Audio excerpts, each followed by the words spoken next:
Olá pessoal, bem-vindos ao OOP Nuggets número 12. Já estamos no número 12, vejam só. Hoje falaremos sobre classes abstratas. Enquanto roda a vinheta aí do canal, aproveitem e inscrevam-se, quem ainda não está inscrito, por gentileza, cliquem ali no inscrever-se, cliquem no sininho para serem notificados de todos os novos vídeos que vão surgindo aqui no canal e deem um joinha, que sempre ajuda a gente. E acima de tudo, na seção comentários, deixem seus comentários, suas dúvidas, perguntas, elogios, críticas, todas muito bem-vindas. Valeu? Roda aí a vinheta. Até logo mais.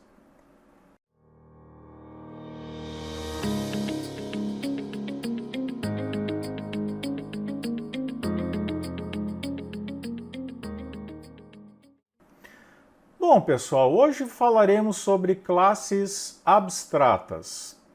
Do que se trata uma classe abstrata? Uma classe abstrata é uma classe que modela uma entidade com atributos e métodos, né? As propriedades e as operações daquela entidade. Nós temos no exemplo aí em tela de 3 entidades representadas através de pessoa e por relação de herança ainda estagiário e funcionário. São entidades de negócio, elas modelam o nosso negócio, cujo negócio aqui no nosso cenário é uma folha de pagamento. Muito bem. Uma classe abstrata, ela consegue também inserir ou encapsular, seria um termo mais apropriado, na sua cápsula, no seu container, um método chamado prototipado, uma operação prototipada. O que é uma operação prototipada? É uma operação que não tem código dentro, é um método vazio, ele não tem código dentro dele. Vamos mudar aqui ligeirinho para a nossa IDE. Eu vou pegar a classe pessoa e vou definir a classe pessoa como sendo abstrata. Eu uso essa keyword, essa palavra reservada abstract. Vou maximizar aqui para melhorar a visualização. Eu tenho aqui mantenho os atributos. Essa classe que era concreta, agora ela será abstrata. Eu mantenho os atributos, mantenho aqui métodos, getters, setters, mantenho o método imprimir dados, que nós já havíamos definido. E eu vou botar aqui um método abstrato, da seguinte forma, public abstract, eu tenho que definir que essa operação será abstrata, double, calcular pagamento, e encerro com ponto e vírgula. Uau! Vejam só, toda operação ela possui um corpo. O que é o corpo? Entre o abre chaves e o fecha chaves tem código executável da linguagem aqui dentro. Por exemplo, aqui no imprimir dados, entre o abre e o fecha chaves, tem código executável. Num método prototipado ou abstrato, ele tem assinatura, ele tem um valor de retorno, ele tem um modificador de acessibilidade, como todo método convencional, todo método concreto, porém ele tem esse modificador abstract. E percebam, ele termina com ponto e vírgula. Ele não tem corpo, ele não tem abre, fecha chaves. Mas onde é que eu vou definir o corpo desse método? Aí vem a questão. A gente vai definir ele nas nossas subclasses. Então, pessoal, a gente já pode deduzir que toda classe abstrata necessita de classes mais abaixo, numa relação de herança, de classes concretas, que estendam essa classe abstrata e, por sua vez, essas classes filhas deem corpo, façam overriding dessa operação calcular pagamento. Vamos voltar ali para o nosso modelo. Na UML, como é que a gente representa uma classe abstrata? A gente seleciona a nossa classe, vem aqui em Base, na ferramenta Asta, que a gente está utilizando, Abstract, True. Percebam o nomezinho da nossa entidade aqui, vou até aumentar, percebam o nome, Abstract, True. Olha ali, ó, ele ficou em itálicos, vocês perceberam? Que ele está com a letra deitadinha, né, pessoa? Isso denota, para quem está codificando em Java, C Sharp, Python, qualquer linguagem orientada a objetos, que essa classe é uma classe abstrata. Uma classe abstrata, a primeira questão, eu não consigo criar instâncias dela, eu não consigo criar new pessoa, eu não consigo criar novos, eu não consigo criar nenhum objeto sequer dessa classe pessoa. Porque ela não é uma classe concreta, ela é uma classe abstrata. Ela é abstrata porque ela possui um método que nós chamamos lá de calcular pagamento, que não recebe nenhum argumento e retorna um double. Só que essa operação aqui, deixa eu marcá-la aqui, a gente vai definir essa operação como sendo uma operação abstrata, conforme está no nosso código. A gente, na verdade, fez um caminho inverso aí, né? A gente foi primeiro no código-fonte, lá na ferramenta Eclipse, modificamos lá no Java, para daí representar aqui na OML. Eu acho que didaticamente facilitou um pouco essa exposição, tá? Só por isso. Então, essa classe abstrata pessoa, se a gente observar aqui, ela tem pelo menos um método abstrato. E esse método abstrato, ele também está em itálicos.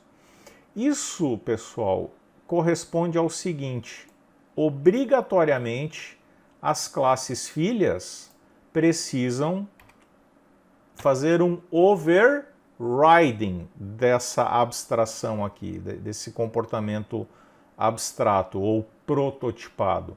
Então nós vamos reescrever aqui embaixo, calcular pagamento, retornando um double, só que esse de forma concreta, ele vai ter um corpo. Estagiário, eu preciso ter uma operação que calcule o pagamento dele no final do período mensal, na data que ele ganha a bolsa auxílio dele, deduzindo eventuais taxas, tributos que se apliquem a um estagiário. E o funcionário, da mesma forma, a gente vai fazer o overriding do calcular pagamento, retornando um double. Então, olhem só, é muito interessante uma classe abstrata. Além de eu não poder criar objetos dessa classe, ela não permite que se criem objetos da classe pessoa. Nesse nosso cenário, o calcular pagamento, que está prototipado na classe pessoa, obriga a presença em toda classe filha, toda subclasse que estenda a pessoa, a implementar a operação calcular pagamento, porque ela foi prototipada na classe pai, na superclasse. É um barato isso aí. Por quê? Porque isso garante uma uniformidade de nome, né, de identificadores na hora de codificar. Senão daqui a pouco alguém que está trabalhando na classe estagiário poderia colocar aqui calcular bolsa auxílio no mês. E outra pessoa, outro dev que esteja trabalhando em funcionário, poderia batizar a operação aqui, calcular salário do funcionário, calcular salário do mês. Assim não, ambos possuem a operação de mesmo nome, calcular pagamento, porque elas foram forçadas a constar nas duas subclasses, estagiário e funcionário, porque na sua classe pai ela estava prototipada. Show de bola! Isso é muito bom. Vamos então dar continuidade ali no nosso código-fonte, rapidinho. Então aqui nós temos ela abstract, né? O método prototipado na nossa superclasse pessoa. Vamos salvar. E olhem só, ele já está gritando aqui, a ideia está gritando em estagiário e funcionário. Ela está dizendo assim, programador ou dev, cara, é o seguinte, ó, você está estendendo uma classe pessoa, só que pessoa não é mais uma classe concreta, pessoa agora é uma classe abstrata. Então atenção, porque há uma operação, há um método prototipado em pessoa que você é obrigado a codificar aqui em estagiário. O mesmo vale para funcionário, ele está chiando. Então vamos lá no estagiário. Qual é essa operação, pessoal? Essa operação é a sobrescrição, é fazer um overriding do método public double calcular pagamento. E aqui sim, olhem só, aqui sim ele terá um corpo. Ele tem um corpo. Então nós vamos colocar aqui, sei lá, de um estagiário, ele retornaria diretamente a bolsa auxílio desse estagiário. Digamos que não haja nenhum tributo, nada que incida sobre a bolsa auxílio do estagiário, então ele retorna a bolsa auxílio no seu valor integral. Resolvido, gente. Eu vou salvar aqui e o vermelhinho ali, ó, de erro sumiu. Tá? A classe estagiário, portanto, ela já implementou em código o método calcular pagamento. Fez overriding em cima desse protótipo aqui. Tá? Como se fosse um overriding regular, como o imprimir dados já fazia em cima do seu imprimir dados da superclasse. Faltou funcionário. Voltemos lá agora a funcionário. E em funcionário, mesmo princípio, gente. A gente vai fazer aqui um override. Isso aqui é característica da linguagem Java. Override public string, da sintaxe, né, da linguagem Java, string calcular pagamento, e ele vai dar aqui o quê? Vamos fazer um cálculo de pagamento. Digamos que aqui a gente queira aplicar um tributo, tá? Um tributo de, sei lá, de imposto de renda. Então nós vamos pegar assim, double salário líquido, eu estou definindo aqui uma variável local, é igual a salário, o atributo que nós temos aqui em cima, que define o salário. Digamos que o salário seja R$1.000 ou R$5.000, eu vou fazer uma coisa aqui bem leviana. Eu vou multiplicar esse cara aqui por 0,75. Quer dizer, eu estou aplicando aqui um tributo de imposto de renda de 27,5% aproximadamente. Digamos que fosse 27,5%, tá? Estou chutando aqui. E aí, esse salário líquido, a gente não retorna o salário, a gente retorna o salário líquido. Return. Opa, eu botei string aqui, gente. Double. Nossa, que vacilo. Certo? Então vejam, tanto estagiário quanto funcionário possuem a operação calcular pagamento. Mas elas têm uma característica, elas possuem o mesmo nome, apesar de que o comportamento de ambas seja bem diferente. Uma retorna na tora a própria bolsa auxílio, o estagiário, o outro faz um pré-cálculo para daí retornar esse valor líquido. Para quem? Para quem invocar as operações calcular pagamento. Quem invocaria o calcular pagamento? O nosso amigo aqui, folha pagamento. Então, se a gente pedir aqui, vamos fazer assim, system.out.println, fulano, calcular pagamento. Eu quero que ele me imprima o pagamento do fulano.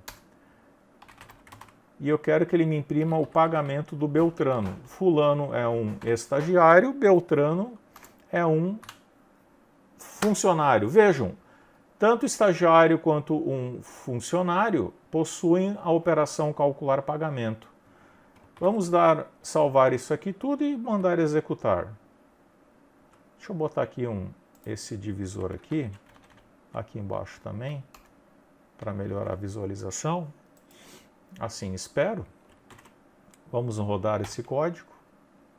Está aqui o console. Vejam só. O salário que era 4.000... Quanto era o salário lá do...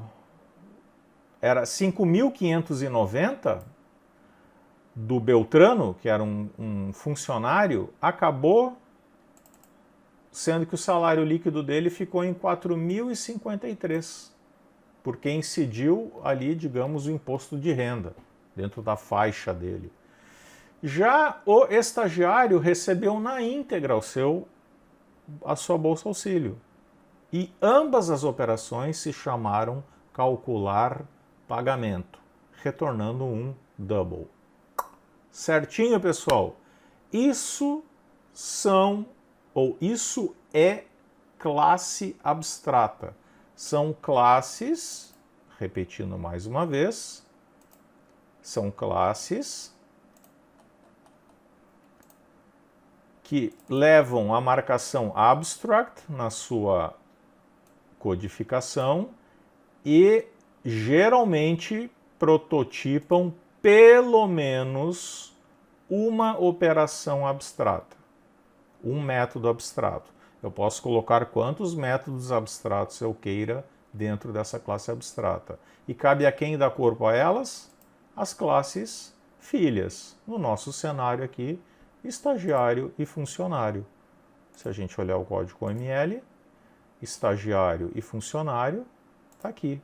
Estão dando código, estão implementando o que foi prototipado na superclasse da nossa relação de herança. Joinha, pessoal? Era isso aí para hoje, classes abstratas, não tem grande mistério. Eu posso definir vários subníveis na herança de abstração, mas a última classe na relação de herança vai ter que ser uma classe concreta, que implemente todos os métodos abstratos. Utilizem aqui a seção comentários, façam perguntas, questionamentos, solicitem exemplos. Eu vou ver se eu preparo mais exemplos para botar na nossa aba comunidade dessa aula 12 aqui, o Open Nuggets 12, para despertar a curiosidade de vocês. E esse aqui, pessoal, olhem a grande dica. Esse aqui já é o caminho para o comportamento de polimorfismo, comportamento polimórfico. Lembram que para existir polimorfismo tem que existir herança entre as classes e tem que existir overriding, sobreescrita entre as classes? Pois é o que está acontecendo aqui também. Isso aí abre caminho para comportamento polimórfico, assunto para nosso próximo encontro no OP Nugget número... Vai ser o 13, né? É isso aí. Se é o 12, vai ser o 13. Vai ter que ser. Valeu, gente. Muito obrigado pela atenção. Comentários, por favor, deixem aqui. E até a próxima.